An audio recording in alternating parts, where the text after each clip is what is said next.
calme. On mange plus, on boit plus. On mange moins, on boit moins. On fume plus, on regarde plus la télé. On prie davantage. C'est pas certain que ce soit vrai. C'est bien carré. Et puis, vous voyez ici, on vient de lire l'évangile de l'enfant prodigue. Le père voit son fils arriver. Donc, l'enfant prodigue, c'est l'humanité, c'est nous. Quand l'enfant prodigue se lève et retourne vers son père, c'est Jésus.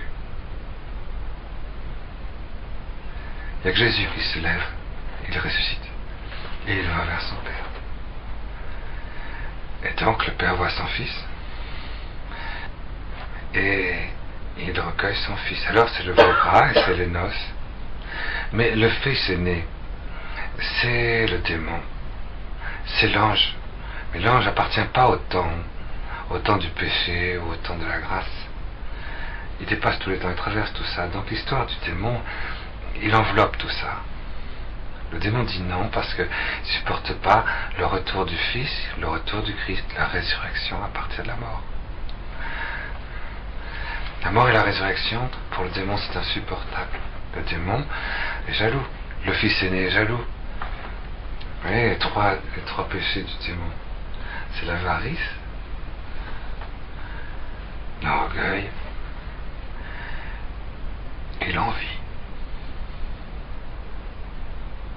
Dans les 7 péchés capitaux, le démon n'est pas paresseux, il est sans arrêt au travail. Il n'est pas luxurieux, il n'a pas de corps. Différenciation sexuelle, il ne sait pas ce que c'est. Alors, ouais, il n'est pas gourmand, parce que pour ça, il faut avoir un estomac et des bonnes papilles gustatives. Ouais, c'est ça, il n'est pas glouton. Ouais. Ah, mais l'avarice, l'orgueil, tout, c'est cette espèce de ramener un petit peu à soi. Ça oui, bien sûr. Il faudrait ramener Dieu à lui. Amener Dieu à lui. C'est pas amener le monde entier à Dieu, mais amener Dieu à lui. Ouais. Jésus, lui, ramène le monde entier au Père. C'est ça qui est beau. Et c'est ça l'enfant prodigue. Bon, l'Apocalypse, c'est le livre qui montre la rage du démon, son orgueil, son envie, sa jalousie. Les 3 péchés capitaux que nous avons en partage avec le diable. Tout est merveilleux, je veux dire, tout est extraordinaire, tout est splendide, mais qu'est-ce que ça fait du bruit, là, oh, cet orgueil, cette avarice, cette envie, fait beaucoup de bruit. Et l'Apocalypse, c'est un livre merveilleux pour ça, parce que il montre à quel point l'orgueil est vide. C'est le domaine du vide. C'est le domaine du... L'avarice, c'est vide. L'envie, c'est vide. Et pourtant, ça fait beaucoup de bruit. Ça prend beaucoup de place. C'est vrai. Ah, attends, c'est bien cette parabole de l'enfant prodigue, parce que on comprend bien que quand on retourne vers le Père, c'est Jésus à travers nous qui retourne vers le Père. Quand ce qu'on fait, c'est toute l'humanité. C'est pas moi avec mes petites fautes. C'est moi avec mes petites fautes, mais du coup j'en profite, je suis du coup dans une espèce d'extraordinaire nacelle. Parce que comme je vais à la confession, du coup je suis dans le cœur de Jésus, et c'est le cœur de Jésus qui va vers le Père, qui demande pardon pour tous les péchés du monde. Voilà ce que veut dire la parabole de l'enfant prodigue. C'est que les sacrements ne sont pas pour moi. Il n'y a pas d'avarice. C'est pas Dieu pour moi. C'est je ramène le monde entier en Dieu. Ouais, la différence. L'Apocalypse montre ce côté un petit peu universel de l'amour de Dieu. Ce côté catholique, si vous préférez, ce côté éternel aussi. Le poids d'éternité du Seigneur est tellement grand que quand on rentre dans ce poids d'éternité et quand on descend, il y a un bruit incroyable en dessous. Le bruit du démon. Et on est arrivé justement, je dis ça parce qu'on est arrivé dans ces passages des 7 signes. Parce qu'on a vu donc les sept manifestations de la maternité glorieuse de Marie dans Jésus, on a vu les 7 églises, on a vu les 7 sceaux de la prédestination glorieuse, on a vu les 7 trompettes, les 7 tonnerres, et on rentrait dans les 7 signes là. Vous voyez, le signe de l'infaillibilité, le livre dans la droite, le tout petit livre, Bibliothos, le tout petit livre. C'est 3 livres, hein, vous ne le saviez pas, dans l'Apocalypse, dans la main droite, il y a un moment un livre, un moment un petit livre, et puis un tout petit livre. Le tout petit livre, c'est le signe. L'évangile de Saint Jean, c'est le signe. Il doit être redonné à un moment donné. Vous voyez, chapitre 10 et 11 de l'Apocalypse, il est dans la main droite de celui qui est sur le trône du Père. Un petit livre. Il faut relire. Le petit livre de Saint Jean, c'est pour ça qu'il y a une si grande distance entre l'évangile de Saint Jean, l'Apocalypse, et puis tous les autres évangiles, les épîtres. Hein, c'est vrai, il y a une continuité incroyable. De la Genèse jusqu'aux 3 évangiles, et jusqu'aux épîtres de Saint Paul. Puis un arrêt, et il faut attendre le siècle d'après, pour avoir l'Apocalypse, l'évangile de Saint Jean. C'est significatif, et c'est dans l'Apocalypse qu'on apprend pourquoi. Parce que, bien sûr, que le 4e évangile fait partie de l'ensemble de la Biblios, c'est-à-dire du petit livre. Bien sûr qu'il fait partie des apôtres comme les autres. Mais il doit être redonné une seconde fois, son évangile, le même. Cette toute petite partie de la Bible, cette toute petite partie d'une seconde fois, l'Apocalypse et l'Évangile de Saint Jean doivent être redonnés une seconde fois, au moment où il y a ces 7 trompettes. La fameuse 6e trompette qu'on a vue, au moment de la venue, vous savez, de ces chevaux extraordinaires, avec une gueule de lion, qui sortent de la fumée, du feu, du soufre. Hyacinthe, avec des cuirasses de hyacinthe, de feu et de lumière purifiante, de soufre. Le règne du Sacré-Cœur. C'est une grâce sainte, victorieuse. Avec la fumée bleue, c'est extraordinaire. La couleur hyacinthe, c'est couleur de... C'est extraordinaire, n'empêche ça. C'est ce qu'on avait vu, c'est extraordinaire ça.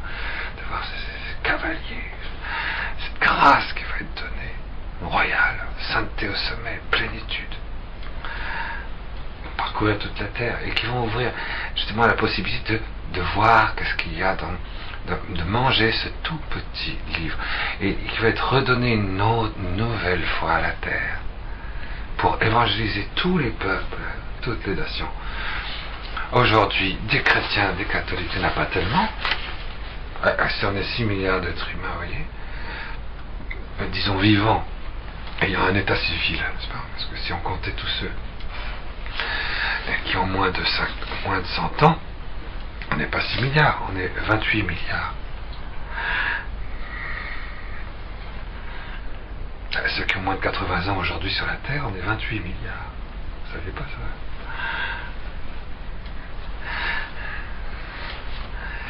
Bon, je suis sûr, si la plupart d'entre vous, vous savez qu'on est plus que 6 milliards qui ont moins de 80 ans. Vous voyez? On est très nombreux. Combien sont catholiques là-dedans? 1 milliard et 200 millions, c'est tout.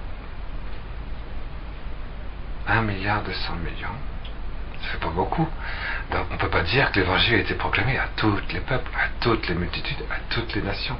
À un moment donné, la tonitruante présence de Dieu se manifeste dans l'ange au sommet, à l'annonce des 3 grands les 3 grands malheurs, des malheurs pour le démon, hein. Malheur pour l'orgueil du démon, malheur pour l'avarice du démon, malheur à l'envie du démon. Les 3 malheurs. Malheur. Et malheur à ceux qui aiment le démon. Malheur à donc ceux qui aiment les choses terrestres. Parce que si tu veux savoir si tu aimes le démon, c'est très facile. Il suffit de savoir si tout ton amour est dans les choses terrestres. Qu'est-ce que tu aimes le plus dans le monde? Moi, ce que j'aime le plus dans le monde, c'est Johnny Hallyday.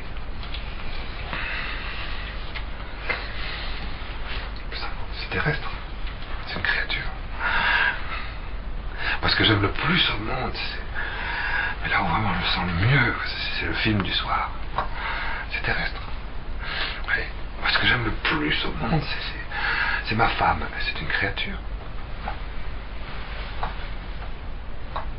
Moi, ce que j'aime le plus au monde, c'est mes enfants. C'est des créatures.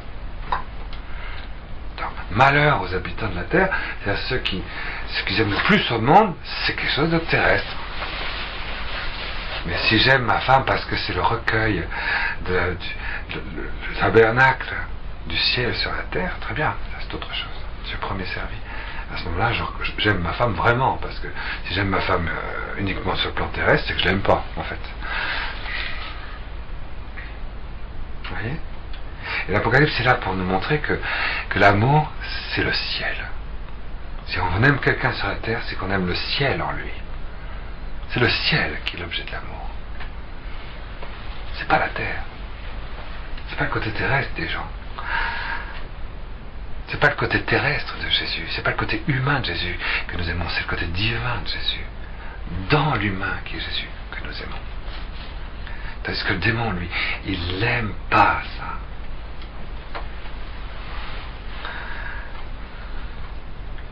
Il faut sauver l'homme. Ben oui, d'accord. Il faut peut-être aussi sauver. Il faut pas sauver l'homme. L'homme n'est pas besoin d'être sauvé. L'homme de la terre. Il ne faut pas sauver l'homme de la terre. Il faut sauver l'homme du ciel. Voilà. Ça oui. Il faut sauver l'homme du ciel. L'image, ressemblance de Dieu. Et ces trompettes ont commencé comme ça, en disant, ça c'est l'image de Dieu. C'est redonné. Et du coup, un petit livre, le dernier livre, va être redonné à la terre. Ce qui correspond à ce que certains appellent l'avertissement, si vous voulez. Vous voyez ? 6e trompette. On voit très bien, en lisant les trompettes, qu'il y a d'un seul coup quelque chose de nouveau. Un monde nouveau qui est destiné à rentrer dans le monde du temps. Il y a un temps nouveau qui doit rentrer dans le temps de la terre. Et ça, les trompettes, ça montre que la révélation est close depuis 2000 ans. Il n'y a pas d'autre révélation. Il n'y aura pas un 5e évangile. Et puis, hop, le Seigneur, avec les 12 apôtres qui vont s'adresser aux Mormons en disant, voilà le 5e évangile. Parce que les Mormons, c'est ça. Il y a un 5e évangile. Non, il n'y a pas de 5e évangile. Voilà, l'ange Gabriel descend, voilà, une nouvelle Torah, un nouvel livre, le Coran. Non, il n'y a pas. La révélation est clôturée. Mais Saint Jean, lui, doit à nouveau donner ce tout petit livre sous une nouvelle lumière, le même, sous sa vraie lumière. Parce que les portes de sa compréhension, de sa clé de compréhension, c'est-à-dire l'amour céleste, marial, glorieux, de la Sainte Famille glorieuse, dans sa fécondité jusque dans le corps mystique vivant de Jésus vivant, va pouvoir être donné à la terre. À ce moment-là, c'est le corps mystique de Jésus est arrivé à son heure. Jésus est mort sur la croix tout seul, il y a 2000 ans. Mais la parabole de l'enfant prodigue, elle montre bien que Jésus, il n'est pas tout seul. L'enfant prodigue, c'est toute l'humanité qui, à partir de il était mort, il est revenu à la vie et il est guéri. C'est toute l'humanité qui passe par la mort et toute l'humanité qui va vers le Père et qui va aux noces de l'agneau. C'est toute l'humanité, c'est le corps mystique vivant de Jésus, entier vivant. Pas Jésus tout seul, Jésus entier, le corps mystique de Jésus. À un moment donné, le corps mystique vivant de Jésus vivant va connaître une grâce de plénitude. On fera un seul corps, un seul cœur, un seul troupeau, un seul pasteur, tout en étant chacun soi-même.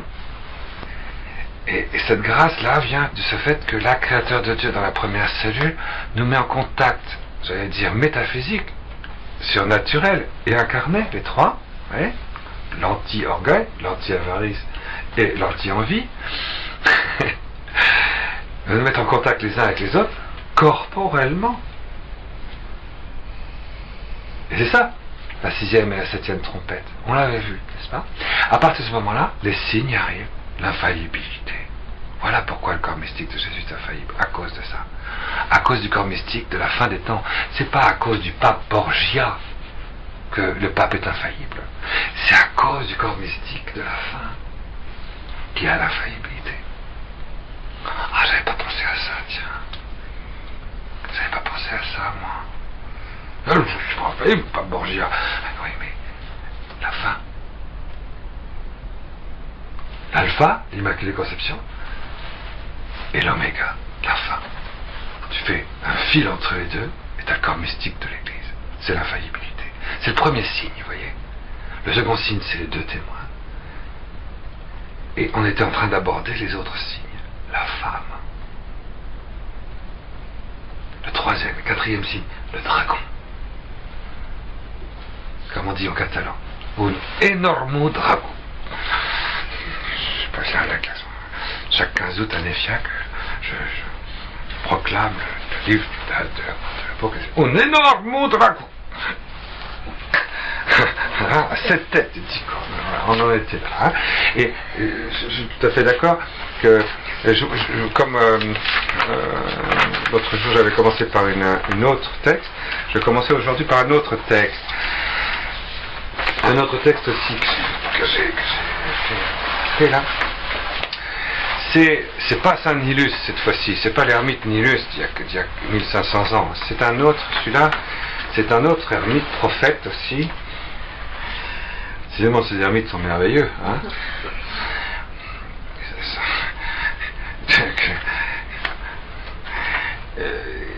Et celui-là, c'était, non pas il y a 1500 ans, mais il y a 2500 ans.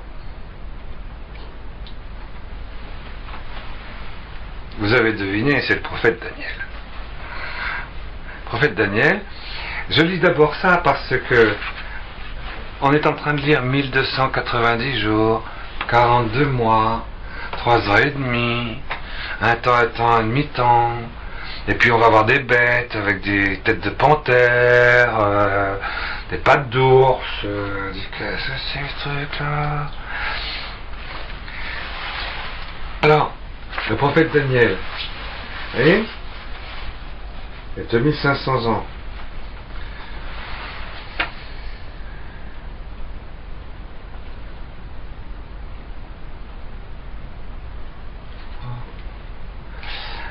Voici que 4 vents, les 4 vents, venant des cieux, firent irruption sur l'immense mer. Alors le temps, la mer, c'est le temps.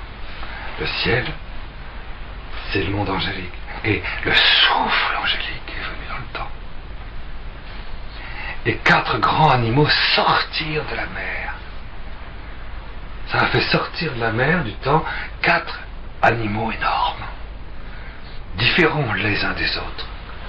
Le premier animal était semblable à un lion. Et il avait des ailes d'aigle. Et je regardais jusqu'au moment où ses ailes furent arrachées. Il fut enlevé de terre et mis debout sur ses pieds comme un homme. Oui, un très beau symbole de la résurrection, la mort, la résurrection du Christ. Et un cœur d'homme lui fut donné. L'humanité intégrale lui fut donnée. C'est extraordinaire ça aussi, hein, pour l'association, hein, de la transverbération. Et voici un second animal était semblable à un ours. Et il se tenait sur un côté.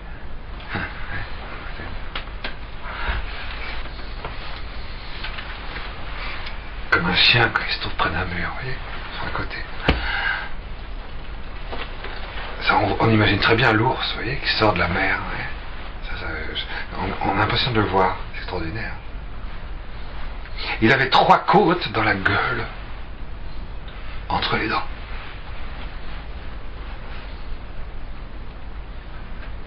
Et on lui disait, lève-toi et mange beaucoup de chair humaine. Après cela, je regardais, et voici un autre qui était semblable à un léopard. Et il avait sur le dos 4 ailes comme un oiseau.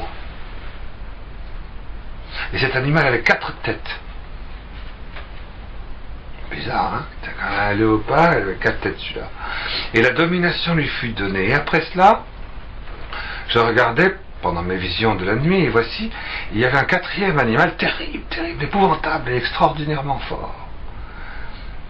Il avait de grandes dents en fer.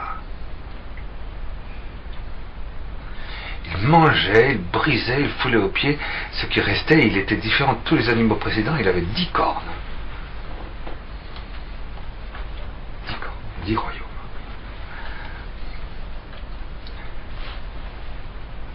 Et je considérais les cornes, et voici une autre petite corne sortie du milieu des 10 cornes, et 3 des premières cornes furent arrachées devant cette corne, et voici elle avait des yeux comme des yeux humains, et une bouche qui parlait avec arrogance, des blasphèmes. Bizarre que ce qu'il avait comme vision, prophète Daniel. Hein? Je regardais pendant qu'on plaçait des trônes, et l'ancien des jours, celui qui est sur le trône, s'assit. Son vêtement était blanc comme la neige. Et les cheveux de sa tête étaient comme de la laine pure. Et son trône était comme des flammes de feu. Et les roues comme un feu ardent. Et un fleuve de feu coulait et sortait devant sa face. Devant lui. 1000 milliers le servaient, 10 000 myriades se tenaient en sa présence. Et les juges s'assirent et les livres se furent ouverts. Il a vu, vous voyez, aussi les 24 vieillards, celui-là. Hein? Et je regardais alors, à cause des paroles arrogantes que prononçait la petite corne, et tandis que je regardais, cet animal fut tué, et son corps fut anéanti, livré au feu de l'enfer pour être brûlé. Hein, au moment où la petite corne, après l'avènement des 10 royaumes de la fin du monde, il y aura cette petite corne de l'Antéchrist qui va se dresser, il sera anéanti, et plongé dans le feu éternel de l'enfer. Mais c'est sur une bête, vous voyez, à 4 têtes, que ces 10 cornes ont poussé. C'est extraordinaire, ça. Un léopard. C'est extraordinaire. Mais je vous le lis avant, parce que sinon on ne peut pas comprendre ce qu'on va voir comme description des bêtes de l'Apocalypse. On ne pourra pas comprendre. On est bien obligé. L'Apocalypse ne démarre pas de rien du tout. Il n'y a pas que Saint Jean qui a été... Depuis Abraham, vous comprenez bien, on sait qu'il y a 3 bêtes. C'est pour ça que j'ai commencé par l'orgueil, l'avarice, n'est-ce pas, et l'envie.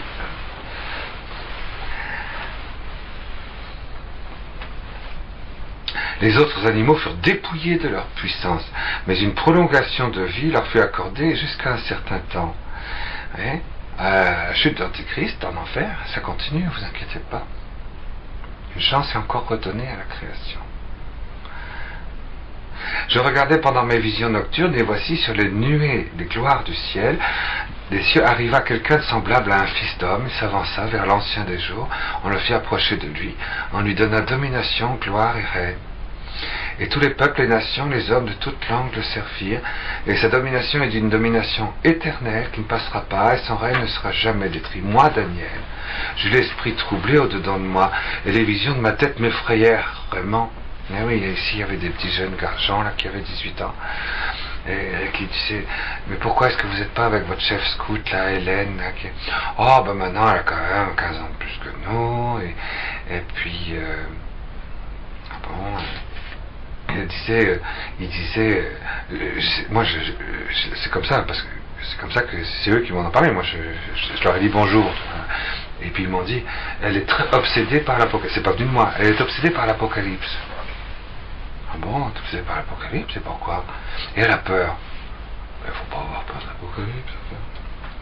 Avoir peur de l'Apocalypse, c'est de la lumière, l'Apocalypse. C'est tout ce qui va être terrorisant qui va se disparaître. C'est tout ce qui terrorise qui disparaît. C'est ça l'Apocalypse. Ça terrorise, ça, il n'y a plus rien. C'est l'anéantissement de la terreur.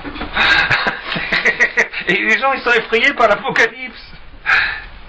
Hein, cette petite scout là, elle est effrayée par l'Apocalypse. Attends, tu rigoles ou quoi?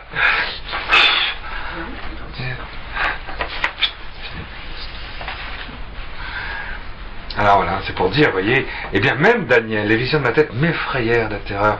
Et je m'approchais de l'un de ceux qui étaient là, je lui demandais ce qu'il y avait de vrai dans toutes ces choses. Ça peut pas être vrai tout ça, quoi. Enfin, ces dragons, ces machins. Il me le dit et m'en donna l'explication. Ces 4 grands animaux, ce sont 4 rois qui s'élèveront de la terre. Mais les saints du Très-Haut recevront le royaume du Très-Haut, et ils posséderont le royaume éternellement, d'éternité en éternité. 4, ça veut dire dans la création. Vous voyez, si vous cherchez un royaume à l'intérieur de 4, c'est-à-dire vous cherchez un royaume dans ce qui est créé. Mais il y a ceux qui cherchent le royaume dans ce qui est non créé, dans ce qui est éternel. Et c'est ça le vrai royaume de la création.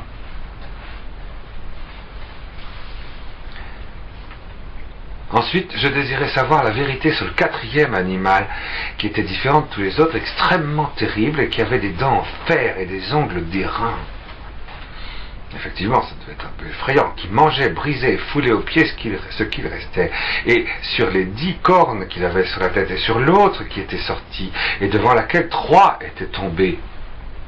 Sur cette corne qui avait des yeux, une bouche parlant avec arrogance, et une plus grande apparence que les autres. Je vis cette corne faire la guerre aux saints et avoir victoire sur les saints. Jusqu'au moment où l'ancien des jours, Saint Joseph, ça, il ne le savait pas ça, Daniel, vint donner droit aux saints du Très-Haut. Et le temps arriva où les saints furent en possession du royaume.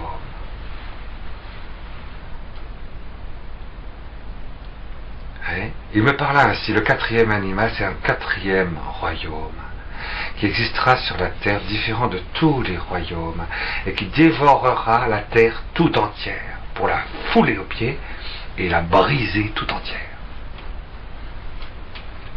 Le royaume d'Antichrist ne sera pas drôle, hein. Les 10 cornes, ce sont les 10 rois qui s'élèveront de ce royaume. À l'époque de l'Antichrist, il y aura 10 royaumes dans le monde. Il y aura l'Europe, il y aura l'Amérique du Nord, il y aura l'Asie du Sud-Est, il y aura l'Afrique, et on sait exactement quelles sont les frontières, puisque aujourd'hui, toutes ces 10 zones sont déjà découpées, elles ont toutes leurs autonomies, elles ont tous leurs accords, et donc, on sait aujourd'hui, pas depuis longtemps, depuis seulement 7 ans, quels sont ces 10 royaumes.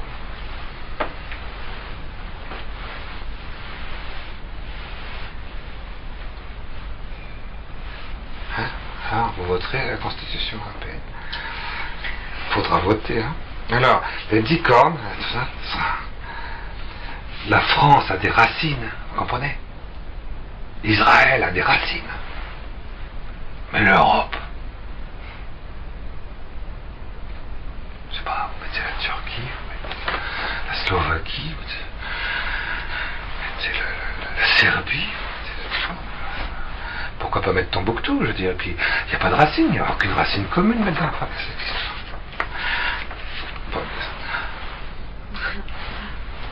Alors, on continue. Il prononça, tac, tac, tac, tac. Les 10 cornes sont les 10 rois qui s'élèveront de ce royaume. Un autre s'élèvera après. Vous voyez qu'on sort de l'Apocalypse, hein, puisqu'on est obligé de prendre une interprétation électron libre, hein, trop temporelle. Et c'est l'Apocalypse ne fait pas ça, hein. Mais de temps en temps, on peut faire un petit aparté, hein, tu vois, parce que l'électron libre reste vrai s'il est pris dans l'ensemble, n'est-ce pas?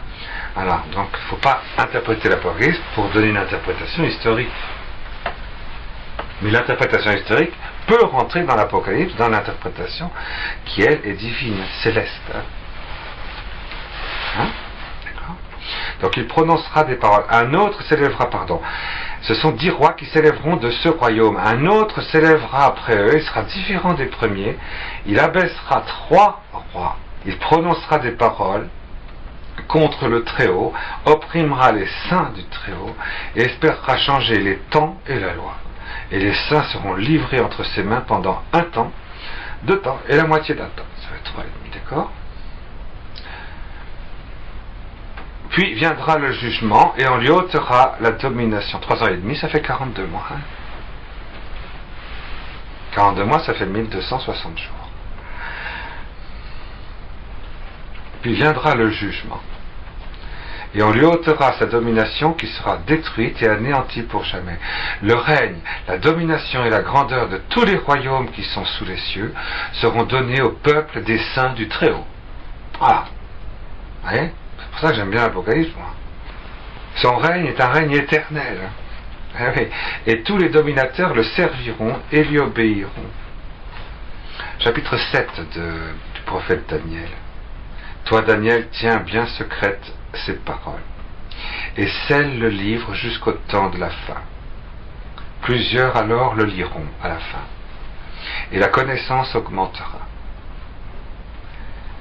Et moi, Daniel, je regardais, et voici 2 autres hommes se tenaient debout, l'un en deçà du bord du fleuve, et l'autre au-delà du bord du fleuve. L'un d'eux dit à l'homme vêtu de lin qui se tenait au-dessus des eaux du fleuve, mais quand sera la fin de tous ces prodiges? Et j'entendis l'homme vêtu de lin, qui se tenait au-dessus des eaux du fleuve. Il leva vers les cieux sa main droite et sa main gauche. Et il jura par celui qui vit éternellement que ce sera dans un temps, des temps, et la moitié d'un temps. Et que toutes ces choses finiront quand la force du peuple saint sera entièrement brisée. Jésus a été entièrement brisé. Le corps mystique de Jésus doit être dans sa force visible, entièrement brisé. Ce mystère de la séparation du corps et de l'âme de Jésus, nous devons nous le vivre en tant que corps mystique de Jésus. On doit être anéanti. Vous voyez, je disais, quelqu'un m'a envoyé un courrier aujourd'hui sur les statistiques. Bon, les statistiques, ça ne veut rien dire, c'est pas très important, mais enfin quand même. En France, quand même, on avait, je crois, presque 1000-2000 ordinations de prêtres par an, quand j'étais enfant, quand j'étais jeune. Je crois que maintenant on aboutit. Je crois que les 2/3 des diocèses n'ont plus une seule ordination. 0. C'est impensable. C'est strictement impensable. La moyenne d'âge des prêtres en France est de 67 ans. Ça veut dire que dans 3 ans, la moitié en moins. Puisqu'à 70 ans, ils s'en vont, n'est-ce pas? Parce qu'en plus, à 70 ans, ils s'en vont.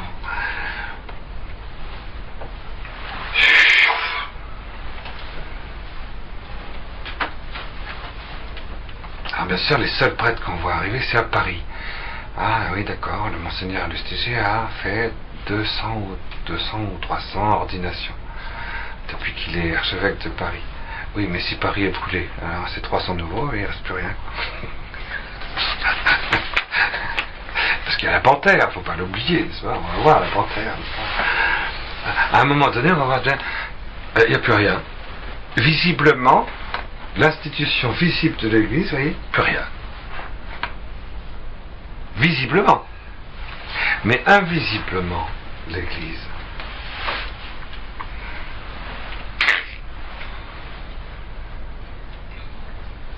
Visiblement, plus rien.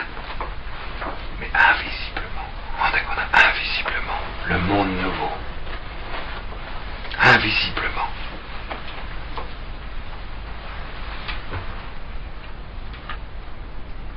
Et c'est ce que disait la petite Marthe Robin, c'est invisiblement, c'est le plus grand moment de l'Église. Le plus grand moment de lumière, d'amour, de grâce. Le plus grand moment. Il y a comme une espèce de séparation de l'institution visible et extérieure et de l'âme vivante. À un moment donné, quand Jésus est mort, son âme a été séparée de son corps, et en même temps, nous, qui sommes à la fois l'Église visible et à la fois l'Église invisible, on est très très lié à l'Église visible, puisque nous sommes l'Église visible. On est très lié aux prêtres, aux évêques, aux papes, aux sacrements et tout ça. On est très lié, mais on est infiniment plus lié à ce qui se passe dans les limbes, à ce qui se passe dans l'invisible, à ce qui se passe dans les fruits des sacrements. À tel point qu'à un moment donné, même s'il ne peut plus y avoir de sacrement, on sera entièrement dans les fruits des sacrements. Ça, c'est le secret, ça. C'est le secret, ça.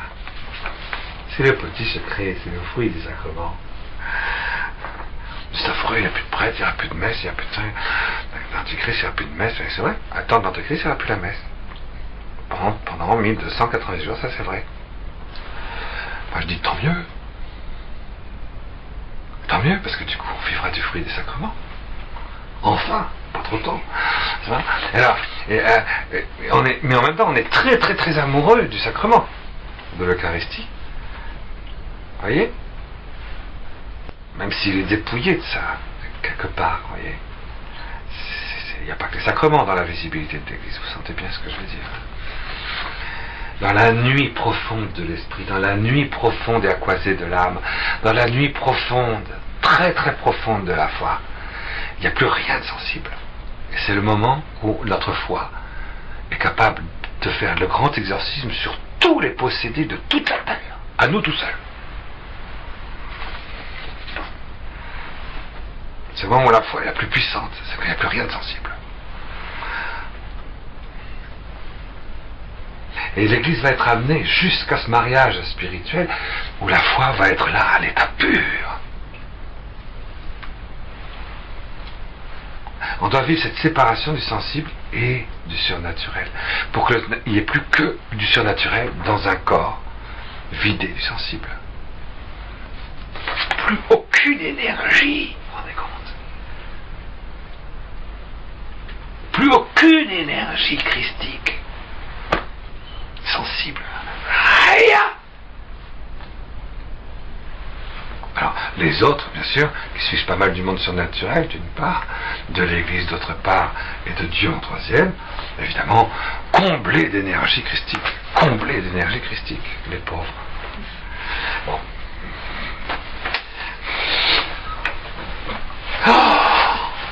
C'est vraiment extraordinaire. Alors, et moi, Daniel, je regardais, et j'ai entendu l'homme vêtu de lin, donc où est-ce qu'on en était? Toutes ces choses finiront quand la force du peuple saint sera entièrement brisée. Vous voyez?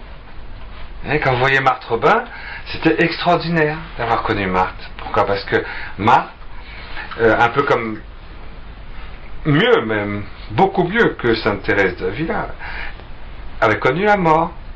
Elle a connu la mort à 47 ans, comme Sainte Thérèse d'Avila. Hein. Et puis au bout de 2 ou 3 jours, puis le Seigneur a dit, mais peut-être qu'il faudrait justement faire partie de ceux qui vivent de ça. La force du peuple saint entièrement brisée. Alors du coup, elle a dit, ben voilà, d'accord, il faut être déjà là pour vivre de ce que l'Église doit vivre, de ce que Jésus doit vivre sur la terre. Alors du coup, elle est revenue vivante, seulement la tête qui vivait. Et encore, elle ne pouvait même pas déglutir. Tout le reste était mort. Pendant 50, un peu moins de 50 ans. Hein. Seulement le corps du Christ, l'Eucharistie, qui venait voler jusqu'à elle, à se mettre sur le fond de son palais. Elle ne pouvait pas déglutir de temps en temps, on faisait un pchit pour qu'il y ait un petit peu d'humidité. Donc elle était morte. La tête seulement vivait. Pourquoi? Parce que le corps du Christ, le corps mystique du Christ, c'est Jésus la tête et nous les membres. Hein. Mais les membres étaient morts. Dans Marc, les membres étaient morts. Avec la tête, elle pouvait parler, mais c'est tout. Vous voyez? Et ce qui se passait dans le cœur, dans le sang, de cette femme, c'est ce qu'il y a de plus grand pour un chrétien. Le mariage spirituel à l'état pur. C'est vraiment extraordinaire, hein, c'est vrai. L'esprit d'enfance, avec elle, Vous avez entendu parler, je pense, de là. Mais c'est au point de vue symbolique, là, c'est extraordinaire. Franchement, c'est très parlant. L'Église doit vivre ça. Vous voyez, Jésus est vivant, il est glorifié. Et nous, entièrement brisés. Mais on est tellement unis corporellement, on est tellement unis avec Jésus, sur la terre de notre ciel et dans le ciel de notre terre, on est tellement unis dans le corps spirituel que tout vit du coup. Mais c'est dans la transverbération que tout vit. Et il n'y a rien de créé qui nous fait vivre. Seulement l'Eucharistie, c'est tout.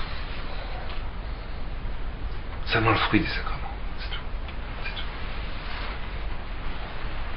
C'est quelque chose de très très très beau. Ah bon, moi je continue. J'ai entendu, mais je ne compris pas. Oui, tout le monde ne comprend pas ça. Voilà. Alors, je dis, Monseigneur, quelle sera l'issue de toutes ces choses? Il répondit, va Daniel, car ces paroles sont tenues secrètes et cachées, incompréhensibles jusqu'à la fin des temps. Plusieurs seront purifiés, blanchis et rendus purs et épurés. Les méchants feront le mal, et aucun des méchants ne pourra comprendre. Mais ceux qui auront l'intelligence, l'esprit d'intelligence, comprendront. L'esprit d'intelligence, c'est l'esprit d'enfance. L'esprit d'intelligence, c'est l'esprit d'enfance. Si vous voulez savoir ce que c'est que l'esprit d'intelligence, comme don du Saint-Esprit, c'est l'esprit d'enfance. C'est l'esprit de contemplation. Ils comprendront quoi? 2 points. Depuis le temps où cessera le sacrifice perpétuel et où sera dressée l'abomination du dévastateur, il y aura 1290 jours. Heureux celui qui attendra et qui arrivera jusqu'à 1335 jours. Et toi, marche vers ta fin. Tu te reposeras, tu seras debout pour ton héritage à la fin des jours.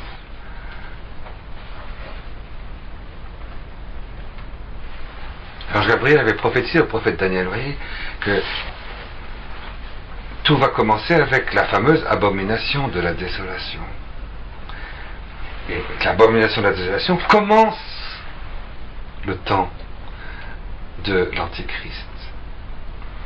En latin même, je peux vous le dire si vous voulez.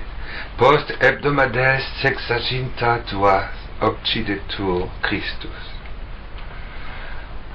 Le Christ sera tué. Et le jour du Seigneur non erit eius, ne sera pas avec lui. Et civitatem et sanctuarium dissipavit populus cum duce venturo. Et donc le sanctuaire et la cité de Dieu sera dispersée. Et finis eius vastitas post finem belli statuta. Et il y aura beaucoup de troubles, beaucoup de désolation pour ce sanctuaire et pour cette cité, c'est-à-dire le peuple d'Israël. Confirmabita autem pactum multis hebdomadas una et dimidio, in dimidio hebdomadis, 3 ans et demi, au milieu, la moitié d'une semaine, 3 ans et demi.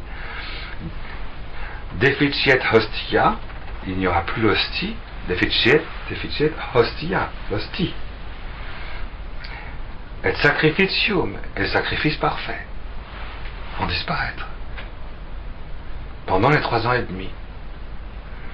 Et in templo, parce que in templo, dans le temple, erit, aura surgi, abominatio desolationis, sicutim meshomer, l'abomination de la désolation.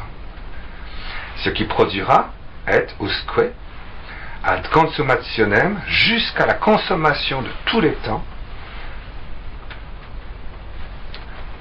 persévérabit désolation, une désolation métaphysique qui persévérera. Donc l'ange Gabriel avait quand même bien dit que... Et là commence la fameuse 1290 jours. Donc vous voyez bien, on en parle quoi. 1290 jours, 42 mois, 3 ans et demi, c'est dans l'Ancien Testament.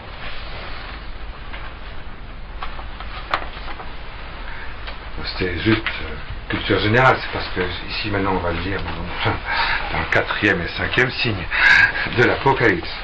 C'est plutôt méditant Apocalypse, donc à partir de là on va voir un petit peu. Nous avions lu chapitre 12, je crois. Et nous avions vu le 4e et 5e signe, donc un signe grandiose, je le relis, apparu au ciel. C'est que le temple de Dieu s'était ouvert dans le ciel. Le temple de Dieu, c'est le corps du Christ. Le corps de Jésus, qui est au ciel, s'est ouvert. Vous vous rendez compte? Le corps de Jésus, au ciel, s'est ouvert. Vous voyez ce que ça fait? Le corps de Jésus s'est ouvert. Je ne sais pas comment vous dire. À chaque fois que vous avez la messe, le corps de Jésus ressuscité s'ouvre. Le sacrifice est renouvelé.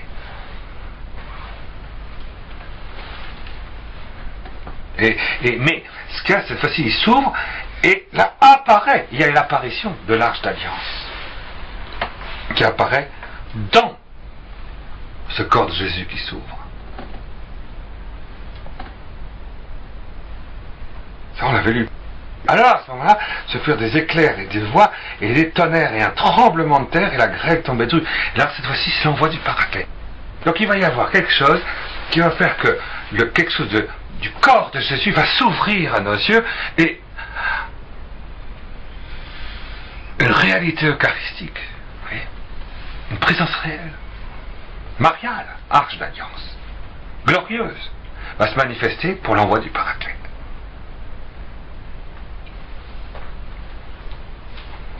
Et la grêle tombait drue. Alors un signe grandiose apparut au ciel. Et c'est beau l'Apocalypse parce que tu veux mieux comprendre. Alors je vais préciser. Un signe grandiose apparut au ciel, une femme. Et le soleil l'enveloppe. Ce n'est plus le visage comme le soleil, c'est le soleil qui enveloppe entièrement la femme. C'est le Christ total. C'est l'Église. L'Église est comme Marie. À un moment donné, l'Église sera comme Marie. Ou bien tu auras la grâce sanctifiante, tu seras comme Marie, ou tu n'auras pas la grâce sanctifiante, tu es promis aux énergies.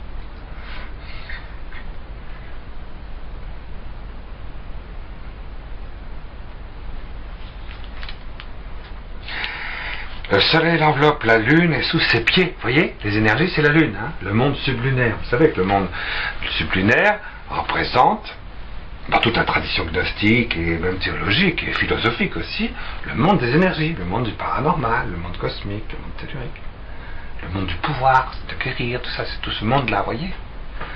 Ce monde de la transmission de pensée, ce monde de vibratoire, invisible, ce que vous voulez. Bon. Et bien c'est sous ses pieds, vous voyez.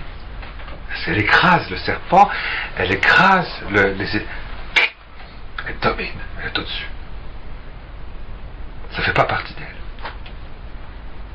Stop. Ouais, extraordinaire. La lune sous ses pieds. Et 12 étoiles couronnent sa tête. C'est l'Église. Il y a la plénitude apostolique de la femme, de l'épouse qui est mariale.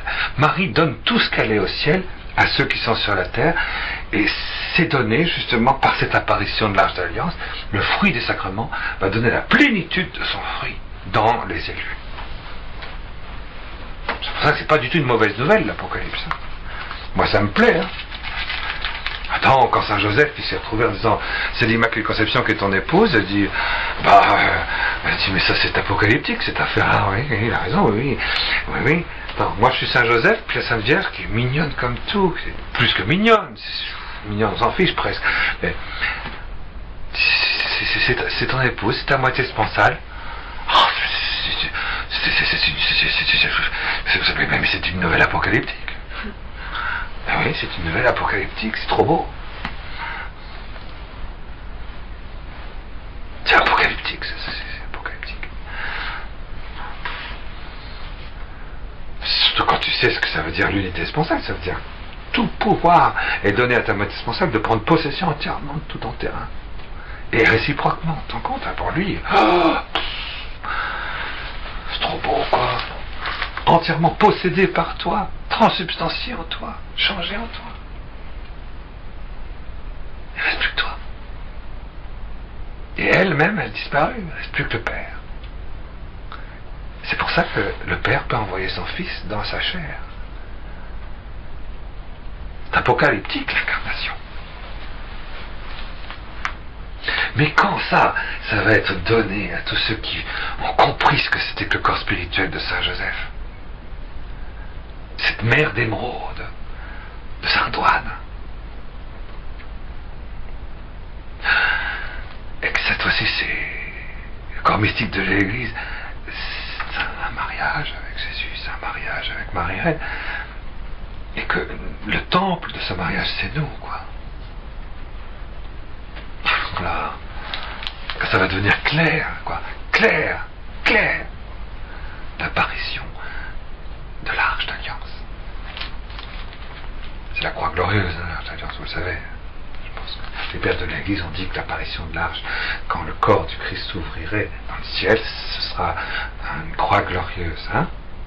Vous savez ça. Quand vous fêtez la fête de la croix glorieuse le 14 septembre, vous ouvrirez le missel, vous voyez, c'est ce qui est dit. Le missel de l'Église catholique, bien sûr.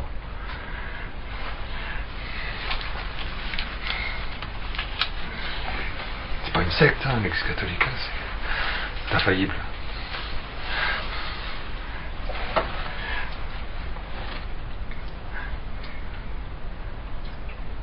C'est quand même beau, je trouve.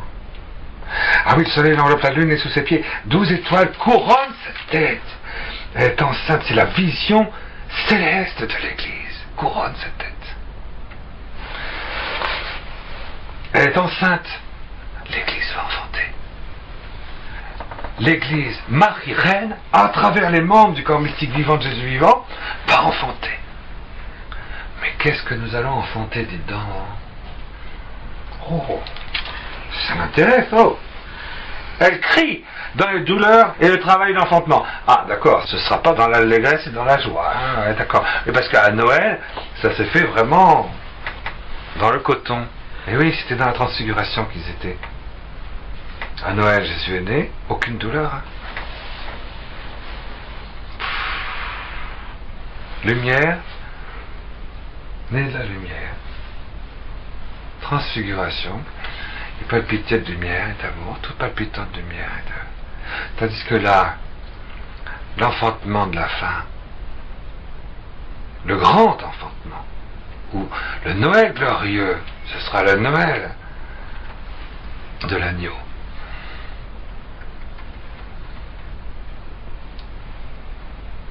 Ah là là, il y aura du travail de l'enfantement, des secousses, n'est-ce pas? Puis un second signe apparut au ciel, un énorme dragon. Un énorme dragon, rouge feu. Ah, celui-là il est en colère, attends, avarice, orgueil, envie. Ben, il est de la colère aussi celui-là? Ah, donc il y a quelque chose d'un petit peu plus que du pur démon alors. À 7 têtes, donc il a une intelligence parfaite. 7 têtes. Et 10 cornes. Oh, une puissance. 7 total, plus 3. Et admirable, vous voyez. 10. Et 10, ça fait penser évidemment aux 10 royaumes. 10 cornes, on l'a vu dans le prophète Daniel. C'est l'ange Gabriel lui-même qui a dit que les 10 cornes, ce serait au moment où il y aurait 10 zones dans le monde.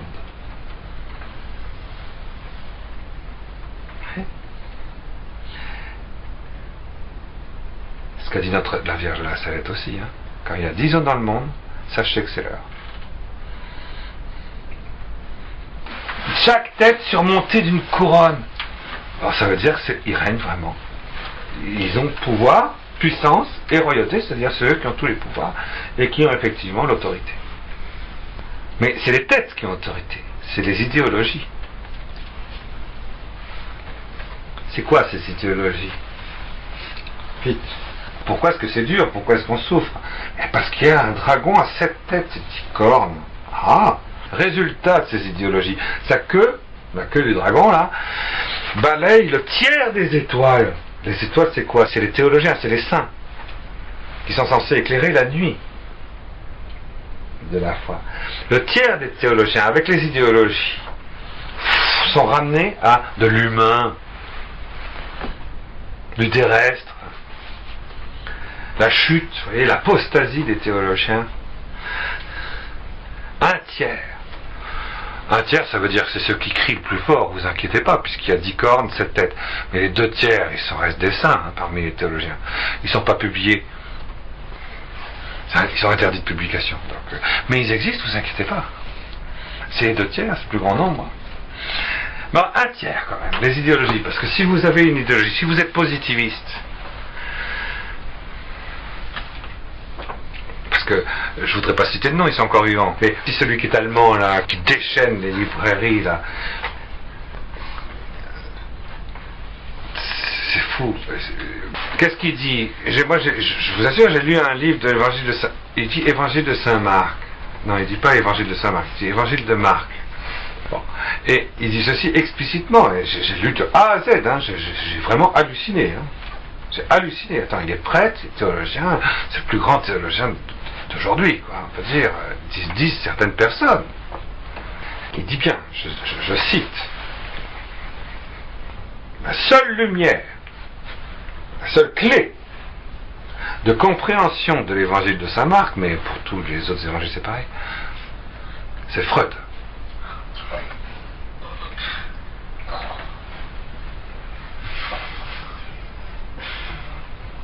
Tu ne peux pas lire l'évangile de Saint Marc si tu n'es pas freudien. C'est la seule. Attends, c'est pas une. C'est la seule. Alors, pour Freud, toute profonde finalité et fondement de l'homme, c'est la libido, l'énergie sexuelle. Vous savez que Freud a dit, à chaque fois que j'ai eu une intuition sur l'idéologie qui est ma pensée, je l'ai eue en pissant contre un arbre. Voilà la source, la seule source d'interprétation de l'évangile de Saint Marc. C'est l'urine de Freud. La seule. Ah, vous voyez ce que c'est qu'un dragon? Vous voyez ce que c'est qu'une idéologie? Une idéologie, Freud est athée. Et il dit, moi, l'esprit n'existe pas, je ne l'ai jamais expérimenté. L'homme ne peut pas être spirituel, il n'a pas d'esprit, il ne peut pas être contemplatif, il n'est pas spirituel, puisque moi j'ai jamais expérimenté. Donc j'ai expérimenté que l'instinct sexuel, c'est tout. Donc l'homme n'est qu'un instinct sexuel, c'est tout. Donc du coup, allez voir le psychiatre, allez voir le psychanalyste, prenez les médecins psy, etc. Ils sont tous freudiens, tous. Vous voyez? Et donc si l'idéologie athée, si toi tu es théologien et que tu as cette pensée d'athéisme radicale dans ta tête et que du coup tu vas prendre la Bible pour l'interpréter, tu fais une interprétation théologique athée. Tu es un théologien athée. Et bien c'est ça le dragon, vous voyez. Le dragon, la queue du dragon qui fait tomber un tiers des étoiles sur la terre, c'est ça. Si vous prenez, quelles sont les 7 idéologies athées? Vous le savez par cœur, j'espère. On va mettre un nom sur chacun. Vous voyez, les 7 têtes, c'est les 7 idéologies athées de la fin. Vous avez Freud, Marx, Nietzsche, le néo-hegelianisme, Sartre, Freud, Croce, si vous préférez, l'évolutionnisme. Tu descends du singe, forcément. Attends, le singe, il a l'idiot comme toi, donc t'es pas plus que lui, hein, d'accord? Donc tu descends du singe. L'évolutionnisme. La vie, l'évolutionnisme, c'est quoi? Ça veut dire, la vie, par elle-même, est sacrée. C'est pas vrai, la vie n'est pas sacrée. Moi, si je cueille une fleur, je coupe de la vie, et je fais pas un sacrilège. La vie n'est pas sacrée. C'est l'esprit qui est sacré. Ma vie contemplative est sacrée. Mon mariage est sacré. Parce que c'est mon amour spirituel qui est sacré. Parce qu'il est spirituel. Mais la vie n'est pas sacrée. Mais pour l'évolutionnisme, la vie est sacrée. Donc si tu laisses la vie aller, petit à petit, elle va s'améliorer. Elle va évoluer vers le mieux. Alors c'est le contraire, puisque tu laisses la vie évoluer, juste elle se corrompt. Il n'y a pas de télénomie dans la vie, enfin. Il y a une télénomie dans l'esprit. C'est quand même tout à fait différent. C'est Dieu qui fait cette télénomie. La finalité de toute vie, c'est Dieu. Donc c'est l'esprit qui est sacré, c'est pas la vie.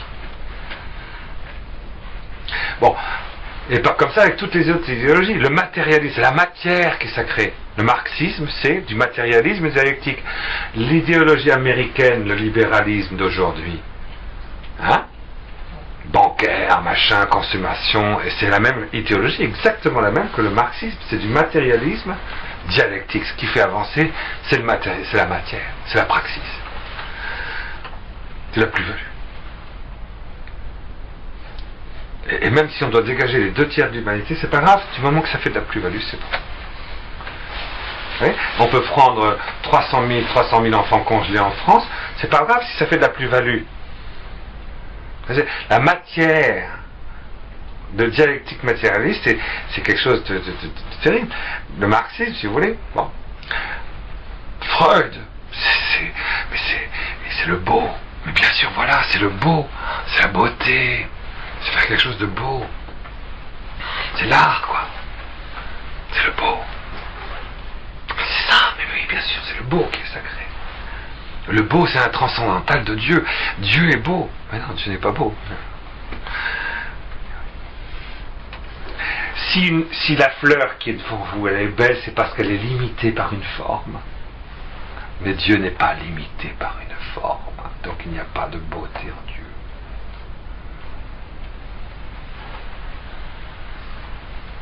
Dieu, c'est le beau. Mais non, Dieu, c'est pas le beau.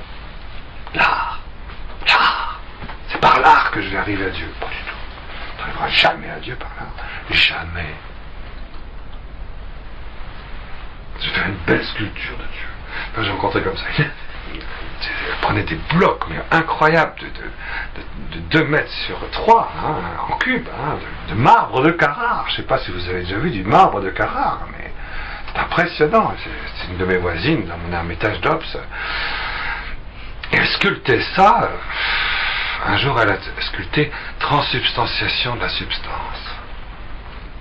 Hein, c'est pas mal quand même. Transsubstantiation de la substance. Je sais pas comment elle faisait, mais tu avais l'impression que son marbre volait, quoi.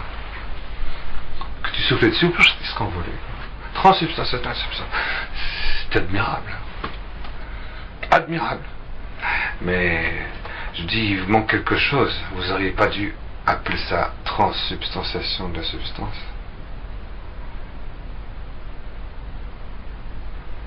Parce qu'il n'y a pas de substance là. Elle dit, ah bon, j'aurais dû appeler ça comment? Alors j'ai expliqué la différence entre la substance. Vous auriez dû appeler ça transsubstantiation de l'essence.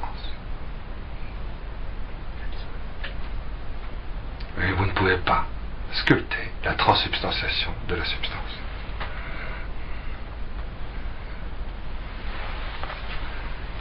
Elle a été très blessée, hein? Très blessée. Parce qu'elle pensait vraiment qu'on pouvait dire quelque chose par le marbre de Carrare. C'est très beau, hein? Ça n'enlève rien au fait que son truc était très très très très beau. Vous voyez, l'art, c'est moi qui transforme. C'est moi. Le créateur n'existe pas. Toutes les idéologies athées, c'est Dieu n'existe pas. Donc si Dieu est créateur, et qu'il n'existe pas, le créateur, c'est moi. Donc le beau, c'est Dieu. Si l'éternité vivante de Dieu n'existe pas, la vie que j'ai, c'est Dieu. Donc c'est l'évolutionnisme. Vous voyez? Si, etc. Toutes les idéologies sont athées. Le père dont je vous parlais tout à l'heure, lui, c'est Freud. Ah ben voilà, Freud, très bien, c'est Freud. Donc, tout est sexuel, c'est tout, c'est la libido, c'est tout. Voilà le fond, la substance, le sacré, le supérieur, l'inférieur et l'universel de toute explication spirituelle. C'est effrayant. Et oui, puisque si Dieu n'existe pas, il reste plus que la libido. Il ne reste plus que cette force de vie se répandre partout. Vous voyez? Et c'est ça, vous voyez, le dragon à 7 têtes, c'est les 7 idéologies.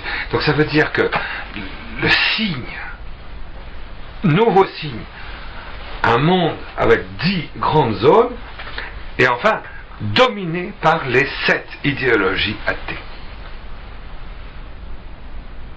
Les 7 idéologies athées. Et ce qui est marrant, c'est que quelquefois il y a des croisements entre les idéologies athées. Si par exemple vous croisez Auguste Comte avec Marx, et ça donne Lénine, du léninisme. Vous pouvez croiser comme ça. Si vous croisez Freud avec Marx et avec l'évolutionnisme, ça donne Reich. Reich, c'est se mettre à penser de la révolution de 68. La révolution culturelle. Et en ce moment, et quand les 7 idéologies sont unies dans ça, alors à ce moment-là, ça y est, c'est la bête rouge. Ce sera quand ça? Dans un siècle? Il me semble que... Alors, 10 cornes, vous voyez, sa queue balaye le tiers des étoiles du ciel et les précipite sur la terre.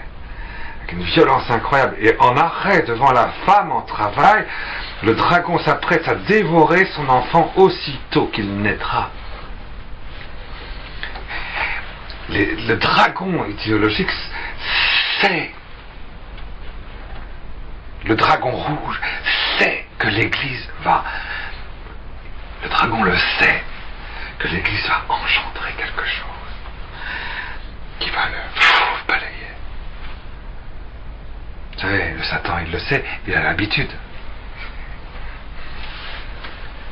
Mais là cette fois-ci, il mobilise toute la terre, il mobilise toutes les idéologies, il mobilise, tout est mobilisé. Donc cette fois-ci, il ne va pas se laisser surprendre.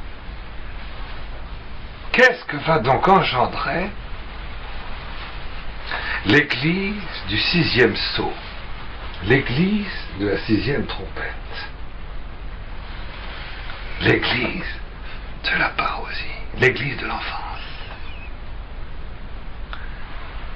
Il va engendrer quelque chose.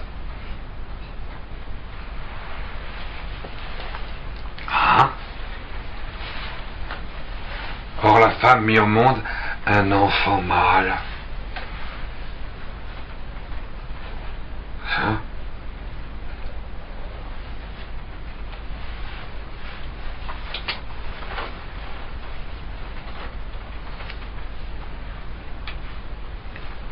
L'Église va engendrer un enfant mâle.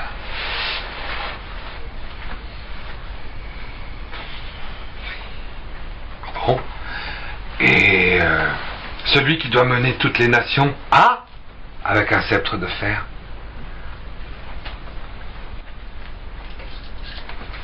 L'enfant mâle, le fils de l'homme, qui doit gouverner toutes les nations, ça désigne la conversion d'Israël. L'Église va engendrer de ses entrailles la conversion d'Israël. Le Fils de l'homme. Vous comprenez pourquoi il faut bien les enfermer dans un mur? Parce qu'on est en arrêt, hein. Le dragon est en arrêt, hein. Il est en arrêt. Mais l'idéologie ne va pas suffire, vous allez voir.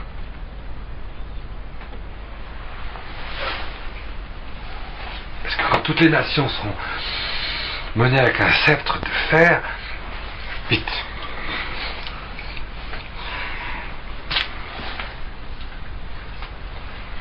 Et son enfant fut enlevé jusqu'auprès de Dieu et de son trône. Enlèvement. C'est vraiment dit rapidement, hein. Après la conversion d'Israël, le rapt. Mais on va y revenir après. Ne vous inquiétez pas. Correct. Enlevé. Enlevé.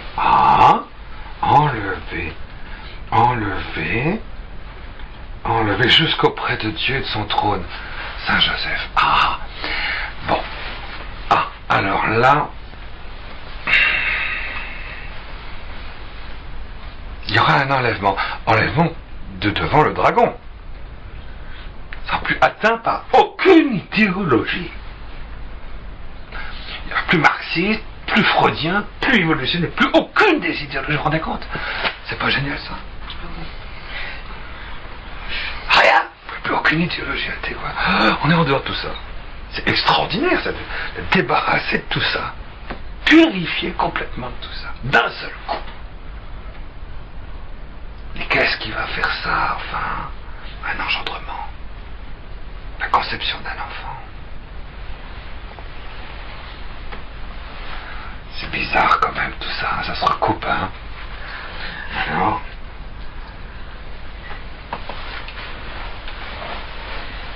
enlevé jusqu'auprès de deux autres, tandis que la femme s'enfuyait au désert où Dieu lui a ménagé un refuge pour qu'elle y soit nourrie 1260 jours.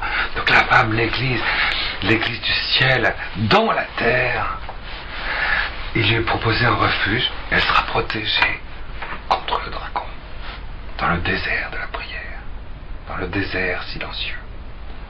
Le désert, c'est le monde du silence, c'est le monde de l'intériorité, et c'est le monde de la grâce. Parce que le monde de l'idéologie, c'est la propagande. C'est la radio, la télé, les journaux, les bouquins, et les gens qui braillent.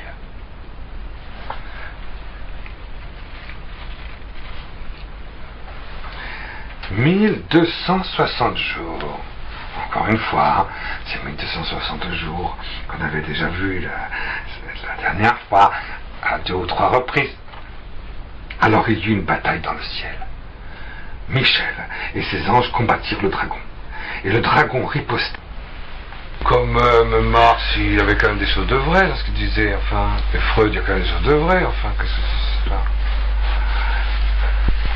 Je dis, mon cher Noël, mon cher père, non. Non. Rien de vrai. Rien. Rien. Oui, rien. Rien. Faut quand même.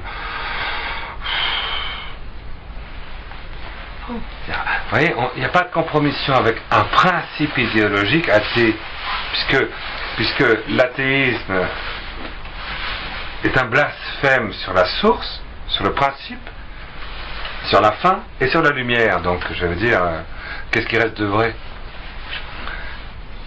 Il reste qu'une espèce d'écorce qui se transforme en grenouille, en crapaud, en cloque. C'est ça.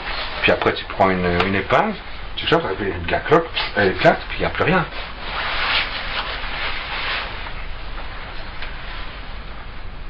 Faut pas trop cloquer ces cloques-là, parce qu'après, ça fait des virus, comme le sida, tout ça, et puis un peu plus. Bon, donc laissez les cloques tranquilles. Vous voyez? Alors, donc les anges arrivent, les anges glorieux arrivent dans le corps. Une fois que le corps de l'Église est entier, qu'il est un, vous voyez, qu'il y a cette unité très forte avec la Sainte Famille glorieuse, dans ce refuge, en dehors des idéologies, alors à ce moment-là, le dragon riposta avec ses anges, mais ils eurent le dessous, et ils furent chassés du ciel. Du monde spirituel, vous voyez, du monde de la contemplation. Dans notre contemplation, il n'y aura plus rien qui vienne du démon. C'est pas beau ça?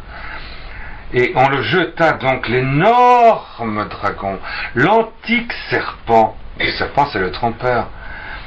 Le diable ou le Satan, comme on l'appelle, le séducteur du monde entier.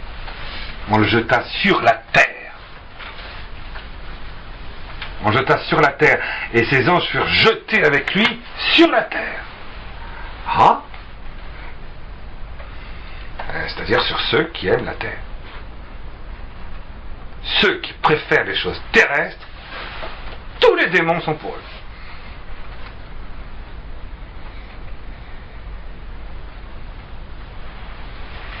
Voilà le résultat. Ah, moi j'aime pas le terrestre, hein.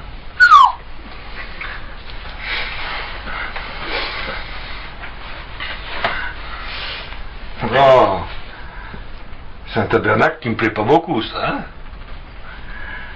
Et j'entendis une voix clamer dans le ciel, dans le monde de la contemplation, le ciel, hein, d'accord? Désormais, la victoire, la puissance, la royauté, dès qu'on voit que tous les démons sont dans ce qui est terrestre, alors voilà ma prière. Quand je vois que tous les démons sont dans le terrestre, tous, hein, voilà ce que je peux dire. Désormais, ça y est, la victoire, la puissance et la royauté sont acquises à notre Dieu. Et la domination à son Christ, puisqu'on a jeté à bas l'accusateur de nos frères, celui qui les accusait jour et nuit devant notre Dieu.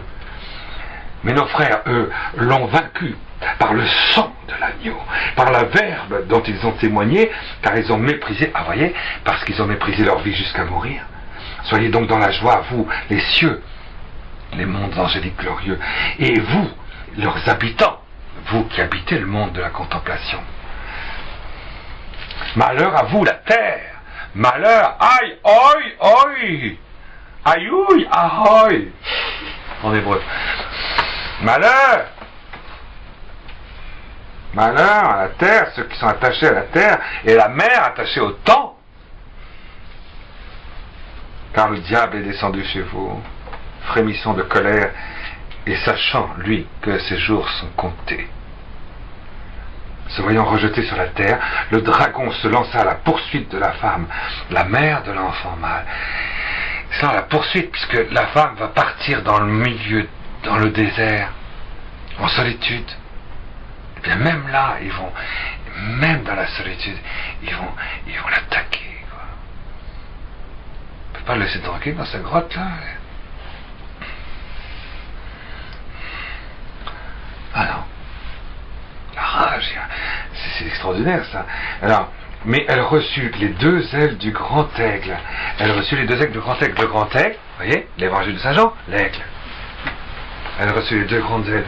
Les ailes du grand aigle, c'est justement le fameux petit livre, mais cette fois-ci avec Jésus. L'aigle, c'est Jésus dans la vision béatifique. Elle reçoit de Jésus quelque chose de sa contemplation, quelque chose de son adoration du Père. Les deux ailes, c'est l'adoration et la contemplation du grand aigle, du Verbe incarné.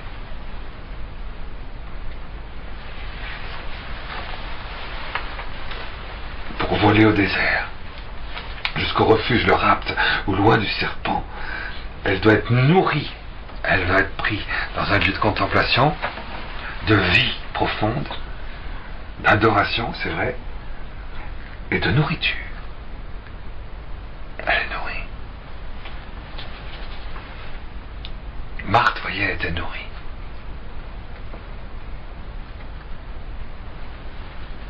Un temps, et des temps, et la moitié d'un temps. Vous voyez, 3 ans et demi. 42 mois. Donc pendant qu'il y a cette espèce de terremotus, vous voyez, dans latin, de tremblement, de trucs effrayants, ce qu'on pourrait dire, vous voyez, mais qu'est-ce que c'est que ce monde d'aujourd'hui? Enfin, c'est épouvantable, on ne peut pas s'en sortir, enfin, c'est effrayant, l'église est foutue. Mais non, justement, c'est exactement le contraire. Hein.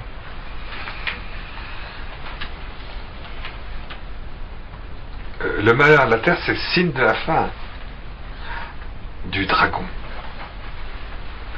Et donc c'est le signe du rapt, de la protection des saints, de ceux qui ont la grâce du Seigneur. Vous voyez? Le serpent vomit alors. Cette fois-ci c'est le serpent. Oh là là, vomit alors de sa gueule comme un fleuve d'eau derrière la femme pour l'entraîner dans ses flots.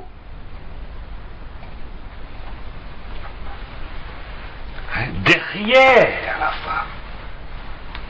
C'est comme le cheval blanc, vous voyez. Il y avait le cheval blanc et puis derrière lui, il ne sera jamais rattrapé, le cheval blanc, vous voyez. Et là, derrière l'église, il y a le dragon qui essaie de talonner par derrière et de jeter un grand fleuve, des torrents, un tsunami extraordinaire qui sort du serpent de séduction, quoi, pour dire retourne en arrière. Vous connaissez la chef de Monsieur Seguin? Reviens par ici, en arrière, Jésus avait dit, celui qui met la main à la charrue et regarde en arrière est impropre pour le royaume des cieux. Et Saint Pierre dit, il est semblable au chien qui retourne à son vomissement.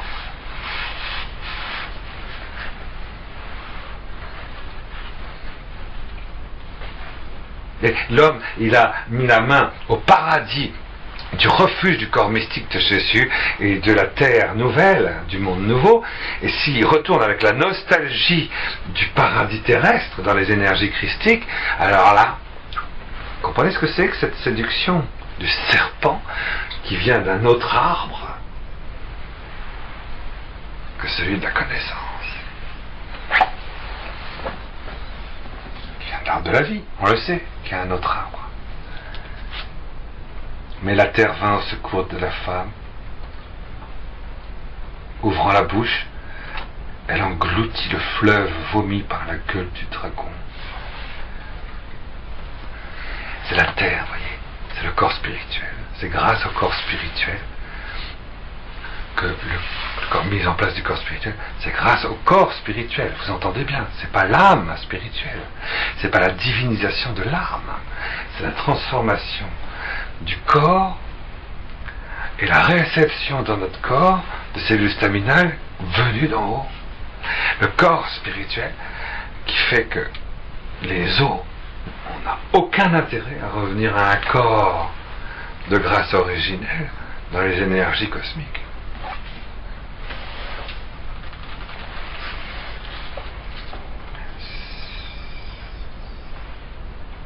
Alors, furieux contre la femme, furieux contre l'Église, voyez, le dragon s'en alla guerroyer contre le reste de ses enfants, ceux qui gardent les mitzvot d'Élohim et possèdent le témoignage de Jésus. Donc il ira guerroyer contre tous ceux qui ne sont pas emportés dans le monde nouveau, mais qui respectent les commandements de Dieu. Alors eux, ils vont être attaqués. Parce que vous savez qu'un sera pris et l'autre laissé. Donc il va en rester. Ils vont vouloir, ceux qui sont restés, vivre des commandements de Dieu. Là, il va pouvoir s'attaquer à ceux qui ne vivent pas du mariage spirituel. Ceux qui vivent de la foi, mais cette espèce d'ambivalence entre l'église de Philadelphie qu'on avait vue et l'église de Laodicée, qui manque de ferveur, qui est un petit peu sensuelle.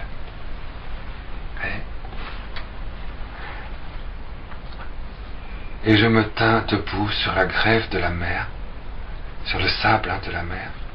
Alors je vis surgir de la mer une bête ayant 7 têtes et 10 cornes.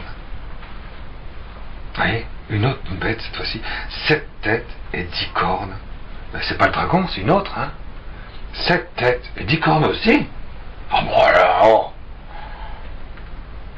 Et sur ces cornes, 10 couronnes. Et sur ces têtes, des titres blasphématoires. Et la bête que je vis ressemblait à une panthère, celle-là. Une panthère. Avec des pattes comme celles d'un ours. Et la gueule comme la gueule d'un lion. Parle comme le Christ.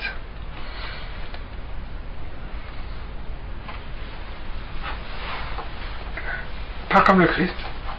Extraordinaire quand même. Une panthère. Oui, parce que dans le livre de Jérémie, je crois que c'est le chapitre 42, ça fera, dit l'ours détruit tous ceux qui sont dans la forêt, le loup tous ceux qui sont dans le désert, la panthère ceux qui sont sur les chemins et aux abords de la cité. La panthère, vous voyez, c'est la cité, c'est la cité terrestre. C'est l'humanité qui va être dévorée par la panthère. Et Jérémie dit, les taches qui sont sur la panthère, on ne peut pas les enlever. Parce que la panthère, il y a des taches. Je trouve ça très joli, ce genre de Jérémie. Mais c'est vrai, le prophète Jérémie, magnifique aussi. C'est autre chose. Mais on a vu tout à l'heure avec le prophète Daniel, la panthère. Ah ouais? Avec les pattes comme celles d'un ours. Ah, l'ours, tiens. La ferveur d'un ours. L'ours, c'est pas très fervent. Et la gueule comme une gueule de lion. Ah, mais il parle comme le Christ. Ah, ça, c'est très très curieux. Et le dragon lui transmit, le dragon à cette idéologique, lui transmit sa puissance et son trône, et un pouvoir immense. Il y a donc une deuxième bête. On va retenir ça. Hein. Et l'une de ces têtes paraissait blessée à mort. Ah, voilà une idéologie qui paraît blessée à mort. Mais s'appelait Mortel fut guéri. Alors émerveillée, la terre entière suivit la bête. On se prosterna devant le dragon. Alors il y a la bête et le dragon. On va y perdre son latin si ça continue. Parce que il avait remis le pouvoir à la bête. Ah, bon. Ah. Et on se prosterna devant la bête, ben décidément, hein, on se prosterna devant la bête, et on se prosterna, c'est-à-dire qu'on se prosterna devant le dragon. Ben, c'est les mêmes idéologies, mais repris dans le monde des énergies. Vous comprenez maintenant? Il y a les 7 idéologies. Marx, c'est quand même gros. L'évolutionnisme, l'homme descend du singe, c'est quand même très gros. Hein. C'est trop gros, quoi. C'est tellement gros que Sartre, c'est gros. C'est gros, ça, l'existentialisme. Mais il faut que je fasse ce que je veux, ce que je ressens quand même. Sartre, c'est très gros. Je suis libre, quoi. Il faut quand même, c'est mon choix, c'est Sartre, ça, c'est l'existentialisme, c'est la liberté, c'est de faire ce que je ressens. C'est ma sincérité, quand même. C'est un peu gros, hein. Celui qui pense encore comme ça, c'est que vraiment, c'est vraiment un taré, hein. C'est vraiment un taré. Alors, c'est gros, très très gros. Mais il y en a que j'en connais, hein, moi j'en ai vu. Hein. Ah oui, j'en ai vu. C'est là qui sont freudiens. Ah, je vais mal, vite le psychiatre. Ah, mais j'en ai connu. Bon, c'est fini maintenant tout ça, je suis tout à fait d'accord, mais c'est très gros. Le dragon à 7 têtes, c'est vraiment très très gros. D'ailleurs, un dragon, c'est gros. Hein. Alors du coup, on fait une panthère, l'ours. Il parle comme le Christ. C'est beau ça. Et je vais reprendre les 7 idéologies athées autrement. C'est la même chose. Ça reste de l'évolutionnisme, ça reste du matérialisme dialectique, ça reste de la sincérité, ça reste de l'existentialisme, ça reste un espèce de pseudo-scientifisme. Oui, c'est vrai, dans le New Age, il y a quelque chose de pseudo-scientifique. Connotation un peu... Vous voyez ?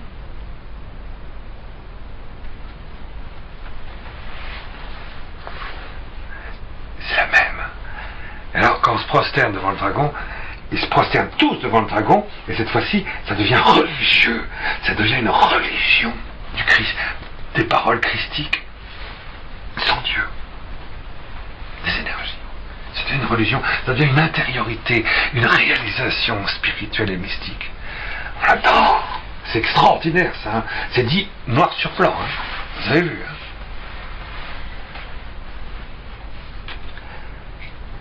Alors émerveillé, la terre tout entière suivit la bête. C'est retourné, elle se retourne et elle retourne au vomissement. Vous voyez. C'est vraiment extraordinaire, sauf ceux qui sont emportés, hein, sauf ceux qui vivent de Marie et de Joseph et de la Sainte Famille. Sauf que ceux qui sont emportés dans leur acte du rêve, sauf ceux-là.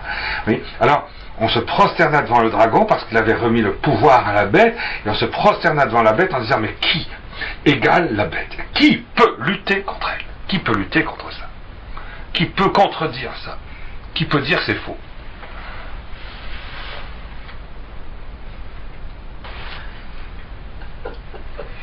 On lui donna de proférer des paroles d'orgueil et de blasphème. Le blasphème, ça veut dire Dieu n'existe pas. Hein. Blasphémer, c'est dire Dieu n'existe pas. On lui donne le pouvoir d'agir durant 42 mois, pendant 42 mois, hein, 1290 jours. Oui, donc, en fait, c'est différentes couches, vous savez. Il y a 7 couches de 1290 jours, vous avez vu? 7 couches. En même temps, il y aura ça, en même temps, il y aura ça, en même temps, il y aura ça, en même temps, il y aura ça, en même temps, il y aura ça, en même temps, il y aura ça. Attends, c'est à croire que les 1290 jours, ils ont commencé, hein? Et non, parce que vous allez voir, il y a une autre couche qui n'y est pas encore. Et oui, le mur, il est prêt quand il y a 7 couches, ça existe, hein? Bon. Alors elle se mit à proférer des blasphèmes contre Dieu, à blasphémer son nom. Le nom de Dieu. Blasphémer son nom. Blasphémer le nom de Dieu. Celui que Enoch avait prononcé. Yod He Vav He. Le Père, le Verbe et l'Esprit Saint. Un seul Dieu. Et la présence du nom, la présence vivante, de dire la grâce n'existe pas, la grâce sanctifiante. La grâce sanctifiante n'existe pas. Je vous signale que Luther dit que la grâce sanctifiante n'existe pas. C'est-à-dire le lieu où il y a la présence vivante du Yod, du Père, du He, du Verbe, et du Vav, l'Esprit Saint, dans l'unité vivante de la grâce. Et ça demeure. Et ça demeure. Le corps mystique du Christ. Et ça demeure. Le cœur de Jésus, la blessure du cœur. Ceux qui demeurent au ciel. On lui donna de mener campagne contre les saints et d'en venir à bout et de les vaincre. Donc le démon, là, ici, celui-là, va pouvoir vaincre même ceux qui sont en état de grâce. Tu es baptisé, tu vas à la messe, même peut-être quelquefois tu te confesses, et tu es vaincu, séduit par l'Antichrist.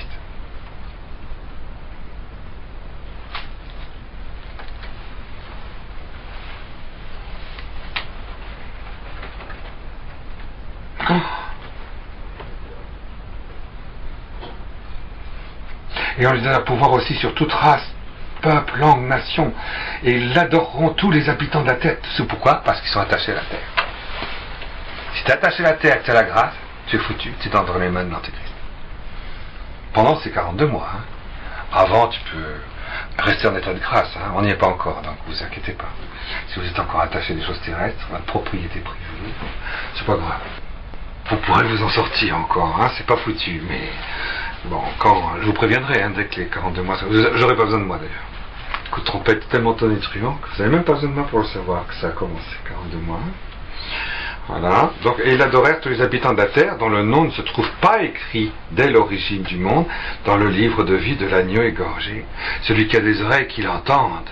Ah, on retrouve ça la 8e fois. On avait entendu ça, les 7 églises, celui qui a des oreilles, qu'il entende. La 8e fois, la 8e église. L'église du Christ, la 8e église. C'est ça, l'église du Christ. Les chaînes pour qui doit être enchaîné par le diable. La mort par le glaive pour qui doit trouver cette mort par le glaive. Vous voyez? Les chaînes d'esclavage pour celui qui doit être au diable, et la mort par le glaive, c'est-à-dire la mort vivante de Dieu, pour ceux qui sont transverbérés. Voilà ceux qui font de l'endurance et la confiance des saints.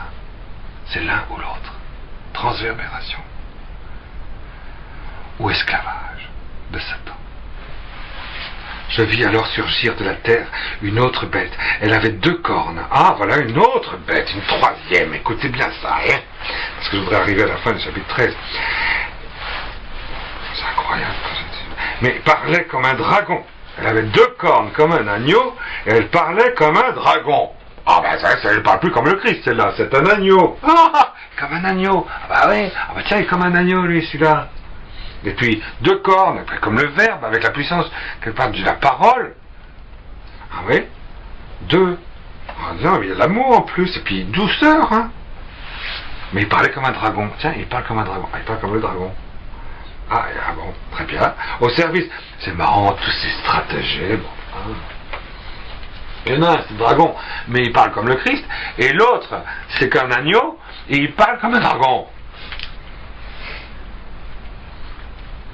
Au service de la première, au service de la première bête. Il n'y a aucun compromis possible. Pourtant, il a bien parlé, écoute. Je m'en fous. Au service de la première bête. Ah, mais il est pourtant gentil, m'en fous. Il parle mal. Au service de la première bête, elle en établit partout le pouvoir, amenant la terre et ses habitants à adorer cette première bête dont la plaie mortelle fut guérie. Elle accomplit des prodiges étonnants jusqu'à faire descendre aux yeux de tous le feu du ciel sur la terre. Ça, c'est extraordinaire. Et par les prodiges, le pouvoir prodigieux qui lui a été donné d'accomplir au service de la bête, cette nouvelle bête fourvoie les habitants de la terre en leur conseillant de fabriquer une image en l'honneur de cette bête qui frappait du glaive à repris vie. Tiens, voilà la 6e couche, tiens. Une image, tiens, l'image. Mais l'image, attends, l'image, fabriquer une image avec du feu qui vient du ciel. Ah, je fabrique une image. Ah, très bien, oui. Ah, une image avec, par un prodige étonnant qui fait tomber l'énergie, du feu, l'énergie du ciel, du monde céleste, tu fais tomber du feu et tu fabriques une image. Donc ça nourrit ton imaginaire. C'est du feu céleste, si vous voulez, mais pour nourrir l'image, l'imaginaire, le monde psychologique qui est en toi. Le monde psychologique n'est pas nourri de la substance, transsubstantiation, mais dans une transsubstantiation. Hein. On m'a dit ça l'autre jour. Il y a un prêtre qui a fait expliquer l'Eucharistie. Il a dit voilà, transsubstantiation, laissez tomber. Maintenant dites transsubstantiation, parce que c'est sous le pain que Jésus est présent. Ah non, Jésus n'est pas présent sous le pain, c'est une transsubstantiation. C'est pas dessous, c'est lui. C'est une image, vous comprenez, l'Eucharistie, c'est une image. C'est une image. Transsubstantiation en dessous. En dessous de l'esprit, en dessous de la vie contemplative, en dessous de la foi, il y a l'imagination, il y a le psychisme, il y a le psychologique. Vous voyez, l'image, notre vie psychologique se nourrit d'images.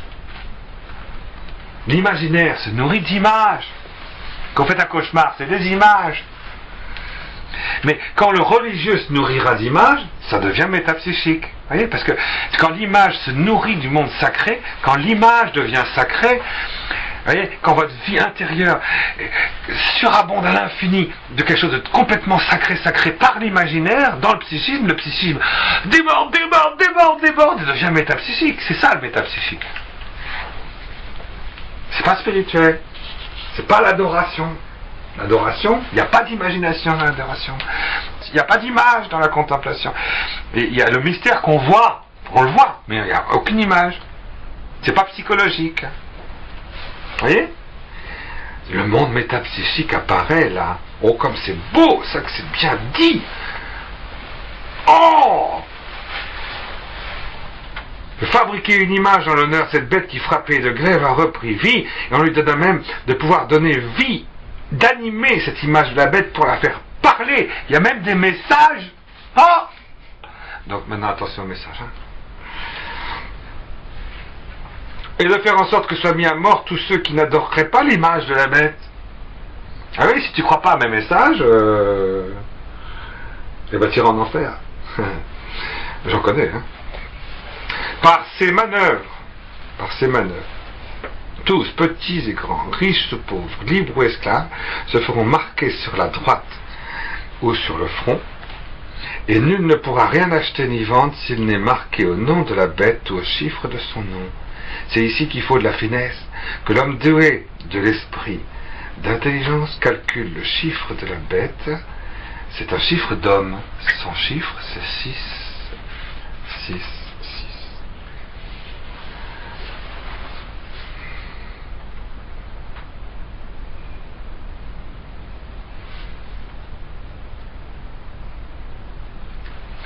Bien sûr, on peut prendre des interprétations. Ah, ce sera à l'époque où, avec l'énergie venant du ciel, les ondes, tout ça, on fabriquera une image, la télé, hein, et puis on donnera animation à cette image, la télé va s'animer, et l'image va parler dans toutes les maisons. Et tous, petits, grands, les femmes, les hommes, les esclaves, tous auront la télévision, et puis à l'intérieur de leur maison, et ils vont adorer l'image de la bête. Interprétation très vraie. Mais c'est une toute autre chose que l'interprétation de l'Apocalypse, parce que l'Apocalypse ne peut pas s'interpréter comme ça, vous comprenez bien. Bien sûr, ça fait partie de l'Apocalypse, de dire ce sera à l'époque de la télévision. Mais c'est trop matériel, ça. Ce qui est spirituel, ce qui est divin dans cette révélation de l'image de la bête, c'est quoi?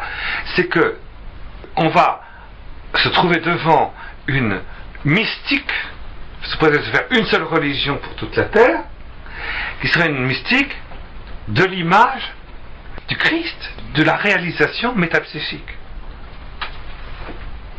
Vous voyez? Parce que la réalisation métapsychique, elle se nourrit de l'imaginaire. Le monde psychique se nourrit de la mémoire, de l'imagination, du sens commun et de la cogitative. C'est ce que nous avons en commun avec les animaux. Ce sont ces puissances de vie intérieure-là qui seront mobilisées par la séduction du serpent, du dragon et de la bête panthère. Ils sont mobilisés, et puis des hommes, ça, ils vont conseiller aux hommes de fabriquer cette image. Donc la fabrication d'une mystique, la fabrication, et le réseau HARP rentre tout rentre dans le processus, vous voyez. Pour faire que les gens deviennent mystiques. Mais une mystique de lumière, de beauté, de tolérance, enfin les 7 erreurs, quoi. Vous voyez? Et du respect de la vie comme étant quelque chose de ce qu'il y a de plus sacré, etc. Vous voyez? Mais à partir donc du sens commun, d'un cogitatif, de la mémoire sensitive et de l'imagination. Mais le cœur spirituel, l'intellect agent de la vie contemplative et l'innocence divine originelle de la liberté incarnée n'existent pas. Pour vivre dans ces 3 puissances de vie spirituelle, de la lumière surnaturelle de la foi, des torrents de la grâce sanctifiante, le nom de Dieu est blasphémé. Et enfin de la liberté elle-même, vous voyez, de la liberté spirituelle elle-même, de l'innocence divine, puisque c'est l'engendrement qui est écarté, l'origine et la fin. Donc vous voyez, une fois qu'on a écarté ces 3, qui sont les 3 dernières couches qu'on vient de lire, il ne reste plus comme puissance de vie intérieure que l'imaginaire, le psychisme, la sincérité, le ressenti, la cogitative, le paranormal. C'est tout. Ce qu'on a en contact avec l'animal. Donc on sera un animal religieux. Pour le coup, ce sera vrai. On sera un animal religieux. Mais on ne sera pas un homme religieux. Vous comprenez? Donc ceux qui tombent là-dedans, ceux qui vont tomber là-dedans, ils tombent vraiment dans l'image. C'est le monde céleste qui fait tout passer qui suractive l'imaginaire pour faire suractiver une vie intérieure très très très intense. Mais indépendamment de la vie spirituelle, de notre intelligence contemplative, de notre liberté d'adoration et de notre cœur d'amour, d'extase et de donation de vie. Et de ravissement. Oui, en dehors du ravissement, de l'amour, du cœur spirituel. Et évidemment, en dehors du corps spirituel, mais ça c'est lié à l'adoration. Celui qui ne pourra pas voir en lui, parce qu'il n'a pas les 2 ailes du grand aigle, l'adoration et la contemplation, il n'adore pas, il ne pourra pas voir du dedans de lui, dans la Sainte Famille glorieuse, la mise en place du corps spirituel. C'est impossible, évidemment. Donc, pour échapper aux 3 bêtes, et on va voir qu'après, il y a encore d'autres bêtes, la bête de la mer, la bête de la terre.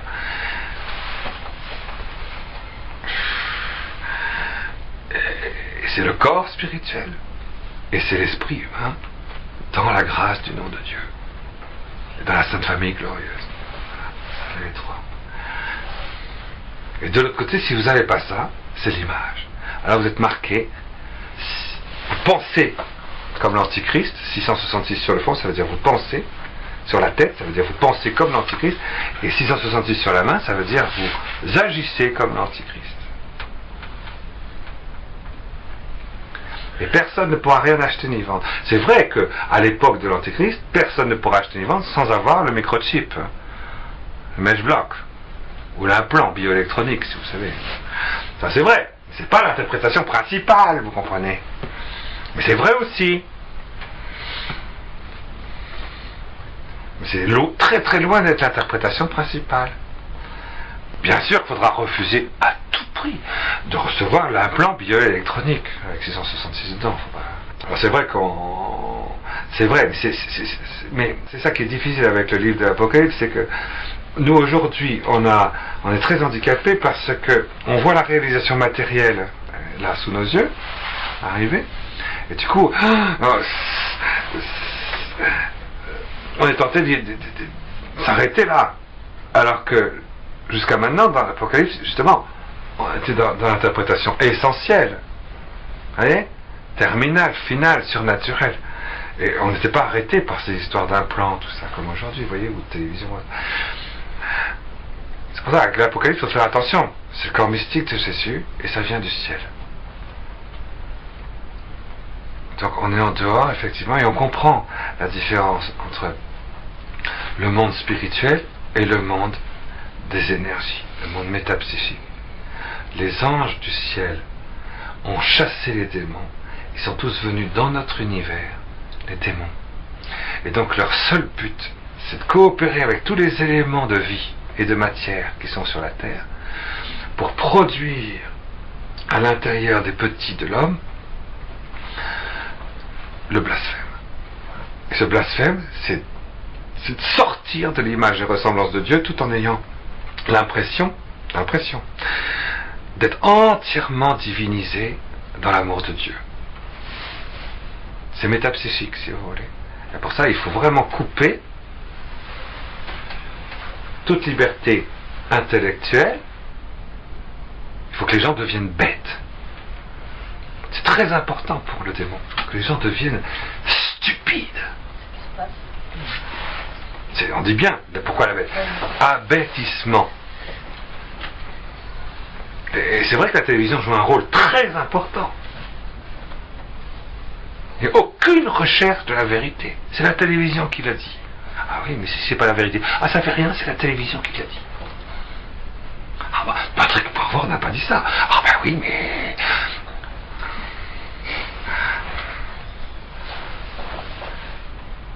Il n'y a plus aucun... Vous sentez...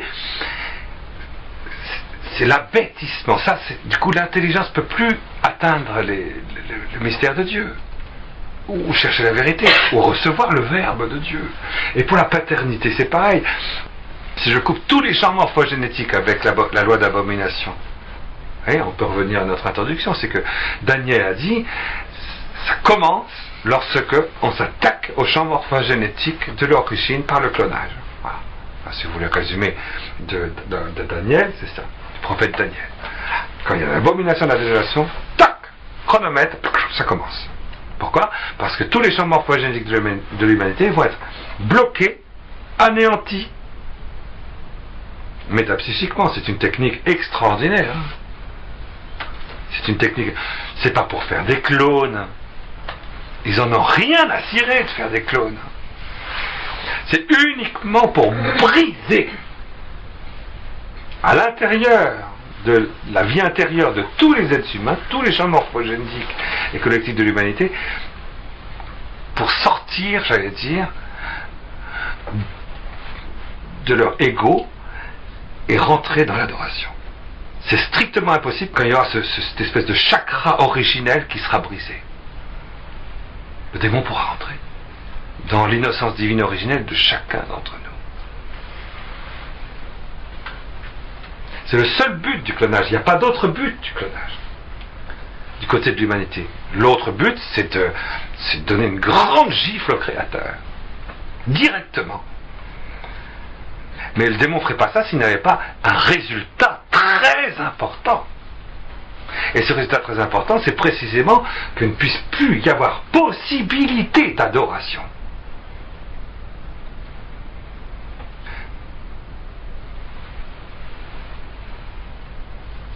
Donc c'est pour ça que l'abomination de la désolation, c'est très important pour le démon, pour le dragon, pour la panthère. Très très important. Très important. Et enfin, pour l'amour spirituel, comment peux-tu aimer quelqu'un que tu ne vois pas, que tu ne comprends pas, tu ne cherches pas. Donc le problème est résolu pour l'affectivité. Les gens vont aimer, vous inquiétez pas. Ils vont avoir beaucoup d'amour, mais ce ne sera pas spirituel. Donc c'est gagné. Ce sera un amour métapsychique, romantique, sentimental, sincère, mais il ne sera pas vrai, il ne sera pas divin, il ne sera pas chrétien, il ne sera pas éternel, il sera diabolique. Frelaté.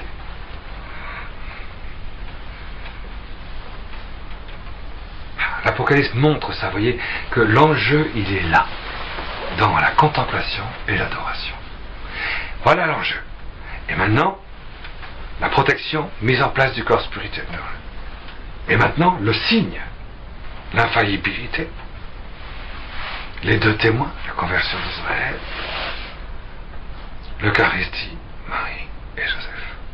On l'a vu ça, hein, les 5 signes. Les 5 repères.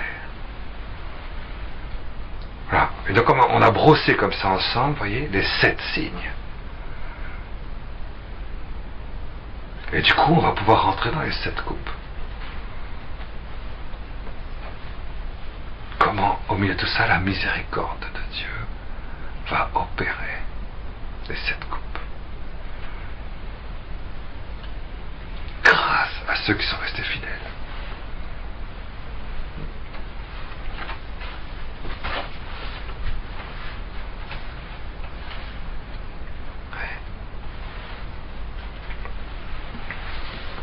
Je vous salue Marie, pleine de grâce. Le Seigneur est avec vous.